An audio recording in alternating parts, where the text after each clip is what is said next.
قرآن پوری ختم کرنا رمضان میں ضروری نہیں ہے، ایسا کہیں بھی نہیں آیا، کوئی حدیث میں کوئی آیت میں نہیں ہے کہ رمضان آیا تو قرآن ختم کرو بول کے۔ بہتر اس سے زیادہ کیا ہے معلوم ہے؟ یہ مہینے میں توجہ دے کر ایک سورہ ہی صحیح تجوید کے ساتھ سیکھو اور اس کے معنی سمجھو، جو پڑھے اس کے معنی سمجھو، تجوید سیکھ لو اس کی۔ اور آپ کو معلوم ہے کیا پیاری حدیث ہے،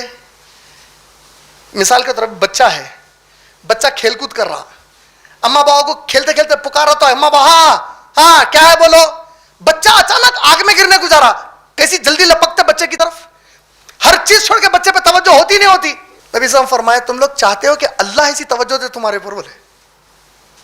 سب سے زیادہ اللہ توجہ کب دیتے کہتے مانو اپنے بندے پہ، جب بندہ قرآن کی تلاوت کرتا، پوری توجہ پہ آتے اللہ تعالیٰ میرے سے، اچھا میرا قرآن پڑھ رہا میرا بندہ، میرے سے مخاطب ہو رہا میرا بندہ۔ یہ قرآن کا مہینہ ہے، پوری قرآن ختم نہیں بھی کر سکے تو کم سے کم ایک سورہ تجوید اور اس کے معنوں کے ساتھ